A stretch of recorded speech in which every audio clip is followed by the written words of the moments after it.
Genshin Impact, the game that changes the gacha space, a game that has so much controversy that you can make a dictionary out of it. So I was brainstorming some content for my YouTube channel while I was casually playing Genshin Impact, and then I thought, hey, how about some prediction videos about Genshin?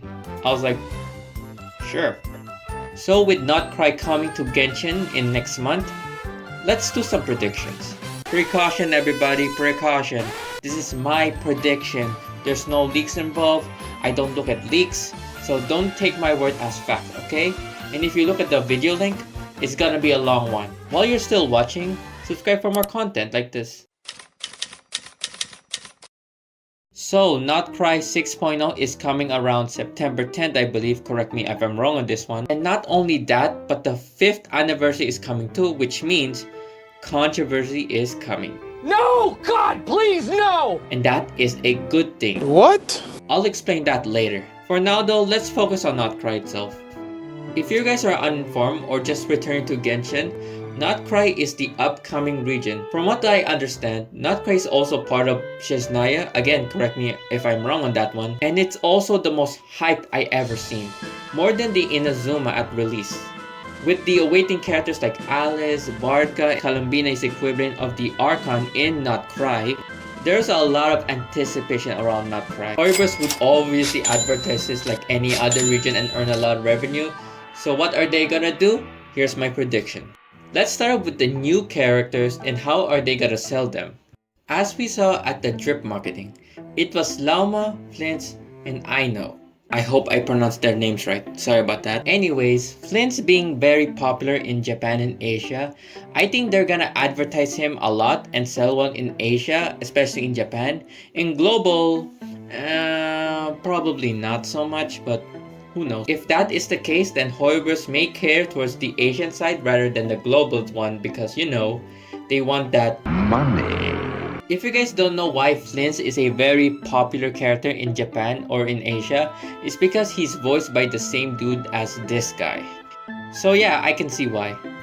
As for Lauma and Aino, I see a lot of popularity in them, so I think they're gonna sell well, but not as much as Flynn though in Asia. Now for the banner. This is where I'm gonna get juicy with my predictions. Now, if Hoyo wants to make more money and wants to milk the community, I think they will do the Mavwika and Sitlali way. What do I mean by that? They might run both Lauma and Flint's banner at the same time. What? What the? That would be diabolical and will cause some major outrage.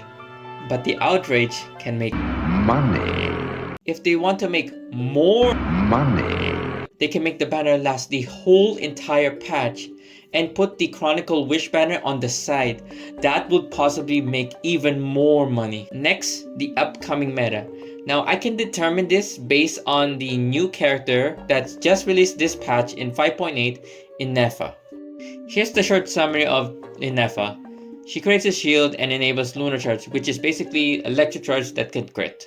So what does this mean? That means that Not Cry would potentially have some mechanics that regards to new lunar reactions and will probably be only in Not Cry just like in Natlan. So be prepared on that one. Oh, and just for advice, get Inefa. Trust me, you'll regret it if you don't. And lastly, the exploration of Not Cry. There's nothing much I could say other than it will be big and it will get bigger each patch just like usual, nothing too crazy. So now for the 5th anniversary of Genshin Impact. So hear me out on this one. From the information we got from the 5.0 livestream, every anniversary will give away free standard 5-star character and obviously free wishes, like 20 or maybe 30 if they're being very generous about it. Hey, that's pretty good. And some free other interactive stuff. However, they might give away free 5-star weapons, just like in ZZZ. That will be cool. Now that's all the prediction I can do for the free rewards on the anniversary. But there is more. I'm going to predict that Hoyoverse will do something that can earn more money and cause some attention on the anniversary. Which is, drumroll please, a spending event. I know, shocker, right? But they done this before in HSR during their anniversary, and it made a ton of money. Yeah, the whales are gonna eat this thing up. Hoyoverse going for the HSL route on Genshin on the spending event, that would be so... Scandalous! Now here's another prediction. You know in the glitter shop where you can buy crowns, right? I'm going to predict that the artifact reroll will be in the glitter shop, like costing 300 glitter per one reroll. Now that's what I call milking the whales. Oh, and there's also top-up resets as well, so more money for them, I guess. But hey, at least we got free stuff, right? I'm sure the community will be happy about it, right? Now this is where the fun begins. What will be the community's reaction? Well... okay, I don't know what to say other than they'll be mad. Like, it's normal for the community at this point. It's not even my prediction. The gacha and Genshin community will cause mad outrage. However, it's a good thing, and I'll explain. So, you know that any publicity is good publicity, right? Well, that might be the case. So, if Hoyo have a spending event like HSR and put Lauma and Filin's banner at the same time, this will cause some buzz on the game, saying like, oh my god, this is so predatory. Hoyo's greedy. Let's wastefully boycott Genshin for the third time. And then all the drama farmer YouTubers are gonna be like, this sets a bad precedent. Hoyo's bad. Devs don't listen. Roar. It caused a bad image of the game. This gacha game is better than Genshin. Wow. With all the commotion, this would actually benefit Genshin, the game. Because they will keep talking about Genshin, whether it's good or bad, causes some advertisement or promotion of the game. And when people saw the commotion, they'll go like, wait, there's gonna be free stuff? Why is it bad? I wanna try it out and see it for myself.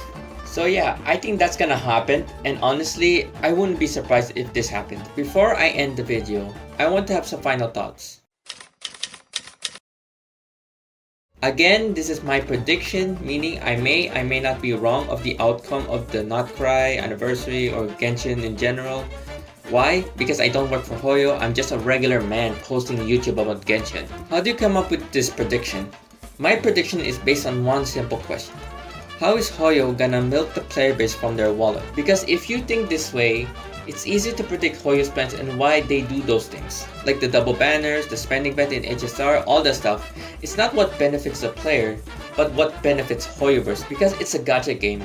Gacha games will always prioritize money. Do you think Hoyo doing this will cause a bad image of the game?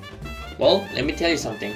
They already have a bad image of the gacha community, like gacha players hated the 50-50 system, so might as well go all in, and even if the bad image, they're still killing it on revenue. Would I want this to happen? Well, as a free-to-play player, I don't know. It doesn't affect me if they release a spending event. Hoyo might do something similar to my prediction, but better, because Hoyo knows how to make money. Look, I'm not defending the company. I'm indifferent from Hoyoverse. I just enjoy Genshin casually. And that's about it for my predictions. Let me know in the comments what you guys think about my predictions. Do you think my predictions gonna happen or not? And that's about it. Subscribe for more, and bye-bye.